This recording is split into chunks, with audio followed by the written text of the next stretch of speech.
অর্থনৈতিক সংকটের মধ্য দিয়ে এই রাজ্য চলছে। মাননীয় বামফ্রন্ট ভেঙে দাও, গুড়িয়ে দাও, জ্বালিয়ে দাও, পুড়িয়ে দাও 2011-তে রেখে দিয়ে গেছিল 1,98,000 কোটি টাকার ঋণ, মাননীয়া করেছেন 6 লক্ষ কোটি টাকার ঋণ। বাম আমলে নবজাতকের মাথায় চাপতো 20,000 টাকা ঋণ, আর পিসির আমলে মাননীয়া তৃণমূলের আমলে একজন জন্মগ্রহণ করলে তার মাথায় চাপছে 59,000 টাকা ঋণ। এই বাজেটে একটা কর্মসংস্থানের কথা নেই, নট এ সিঙ্গল কর্মসংস্থান। কেন আপনি পড়বেন? শুধু জ্ঞানের জন্য, জ্ঞানার্জন সেগুলো আগে ছিল, জনসংখ্যা এইটুকু ছিল। আগে বাবা মারা আজ থেকে 50 বছর 70 বছর আগে বিদ্যালয়ে পাঠাতেন পরিপূর্ণ মানুষ হওয়ার জন্য, জ্ঞানার্জনের জন্য।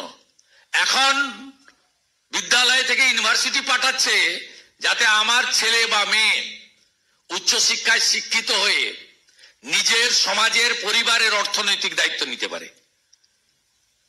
চাকরি নেই। বাম আমলের 1 কোটি, মমতা ব্যানার্জির আমলে 2,15,00,000। 51টা এমপ্লয়মেন্ট এক্সচেঞ্জ, তালা চাবি।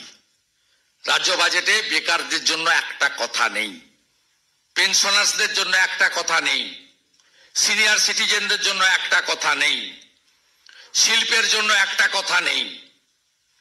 4% ডিএ আপনাকে কে দিতে বলেছে?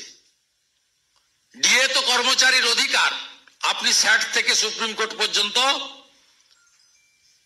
কয়েক বছর ধরে কর্মচারী, শিক্ষক, শিক্ষাকর্মী, অধ্যাপক, ডাক্তার, রাজ্য সরকারের যারা এমপ্লয়ি এবং রিটায়ার্ড, তাদের অধিকার থেকে বঞ্চিত করছেন।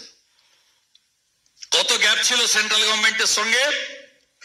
বাজেট পেশের আগে 39 দিলেন, কত 4, গ্যাপ থাকলো কত 35।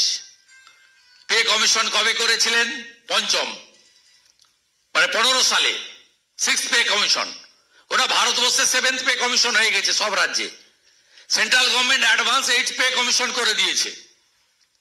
আপনি 15 সালে 6th পে কমিশন করেছেন, কার্যকর করেছেন 19-এ ঘোষণা করে 20 সালের জানুয়ারি মাসে।